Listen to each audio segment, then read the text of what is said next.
Okay, here's a tree diagram. This is a situation we've looked at before, probably getting two heads, but a little bit different way of looking at it. Here, if you notice here, here's my tree diagram, heads and tails, the probabilities here, 1/2 and 1/2, and then the second flip, heads and tails, with the corresponding probabilities in both scenarios. But now what we're doing is looking at the probability of two heads and saying, aha, this is the pathway that gives me two heads. I can get it by using what is called the multiplication principle. By multiplying the two probabilities on that branch. In this case, 1/2 times 1/2, and I get 1/4. A little bit different way of looking at it than looking at all the different pathways and saying which one is two heads.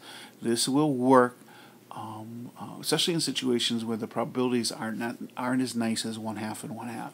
You just multiply the two probabilities together, and that will give you the probability of this one branch, which is what we're looking at, the probability of getting two heads. Okay, when you multiply along the branches in the tree, this gives us to the general multiplication rule, and that is that the probability of A and B happening at the same time is the same as the probability of A times the probability of B given that A has happened. And this is, like I said, the general multiplication property, and we're going to see some examples of this coming up. So here's a situation. The Pew Internet and American Life Project found that 93% of teenagers use the internet, and that 55% of online teens have posted a profile on social networking sites. So I'm going to create a tree diagram that represents the situation. So the first event is whether they're online or not. So I make my first branches. Yes, they're online. No, they're not. Well, if you notice here, 93% of the teenagers use the internet. So yes would be 0.93. No would be 1 minus 0.93, so 0.07. So remember, these two probabilities have to total 1 if it's truly all the outcomes. Then the second event is, have they posted a profile, say on Facebook or MySpace or any of those kind of networking sites? And it says here, 55% of online teens have posted a profile. So when I make the next tree diagram about an online profile, yes is 55, no would then be 45%. And then to do the branch below, again we have yes and no. But if they have never been on the internet, so then the percentage of students that have posted an online profile would obviously be 0 because they've never been on the internet, so they can't have posted a profile. And so all students who have never been on the internet have not also posted on a profile, so the chances of no would be 1. Remember, that's all students there. So this is how we would complete our tree diagram for the situation. As you can see, the tree diagram works really well here, especially when it's not a heads and tails thing where the probabilities aren't quite as obvious. The tree diagram works extremely well in this scenario. So now the question is, what percentage of teens are online and have posted a profile? Well, if I look here, that's online and posting a profile would be this top branch right here. And I can use the multiplication principle and realize, oh, I can take 0.93, multiply it by the branch 0.55, and that will give me my answer, which is 0.5115, so about 52%.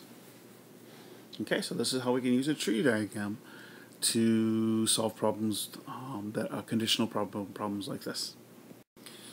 Okay, so here's another conditional probability involving internet users, in which they surveyed adult internet users and asked them 2 questions: how old they were and whether they had used video sharing sites like YouTube.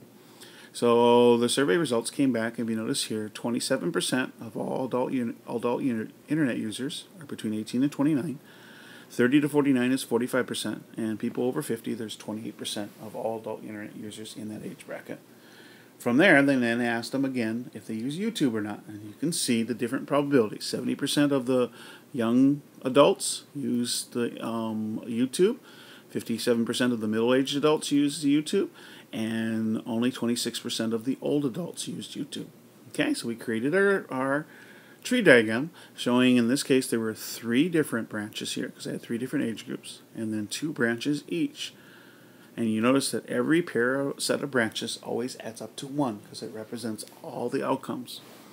So the questions are, for example, the probability of watching YouTube, given that they're 18 to 29, would be 27%, because it is 0.27 times 0.7, which comes out to be about 18.9%. The probability of using video sharing sites and being in the age 30 to 49 is 0.45 times 0.51, and you can see there about 23%. Okay, so the multiplication principle comes in really handy when you want to find the probability of any one of those branches. You just multiply the tree branches within that one pathway. Okay?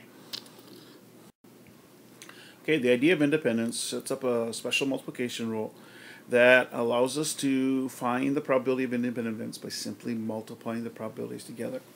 So an example of this was the Space Shuttle Challenger, which, if you remember, blew up, okay, because of some failure of O-ring joints. NASA determined that the probability that an individual O-ring joint would function properly was 0.977, so a pretty high percentage that it would actually work properly. Let's assume that O-ring joints succeed or fail independently. What's the probability that all 6 would function properly? Well, probability of the first joint being okay is 0.977. The probability of the second event joint being okay is also 0.977. So all the way out to the 6th one. So what we end up doing is going 0.977 times 0.977, etc. to the 6 times, which is 0.977 to the 6th power, which turns out to be 0.87. So the idea here is that if the events are truly independent, you can just simply multiply the probabilities together to get the probability of combined events.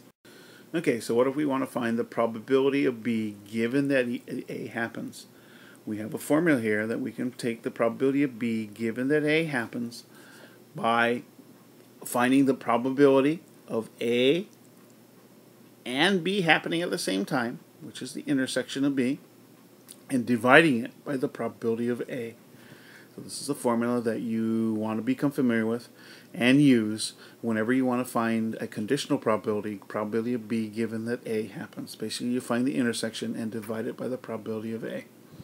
This works really, really nicely with Venn diagrams. We'll show you how this works in a Venn diagram. So here's an example, okay? We have a situation here where a large apartment complex, they asked them how many of the residents read USA Today and how many of them read the New York Times. And the Venn diagram describes the residents. So it turns out that 35% read the USA Today only, 20% read the New York Times only, and there were 5% that actually read both papers. And so we set up a Venn diagram in which the 5% represents the intersection because they did both events at the same time. And so we wanted to figure out what is the probability that a randomly selected resident who we know reads the USA Today also reads the New York Times. So there's my probability of B given that A happens. Okay. So in this case, we want to find the probability of the intersection, which, if you notice here, is 5%. And we're going to divide that by the probability of A, which is the probability of reading the USA Today. But you got to remember, that is the total of this circle. So 35% plus 5% is 40%. So the formula says to take the intersection, which is 5%, and divide it by the probability of A, which is 40%, and this comes out to be about 12.5%. And so this is how you find conditional probabilities in a Venn diagram. You take the intersection and divide it by the total event, whether it be circle A or circle B.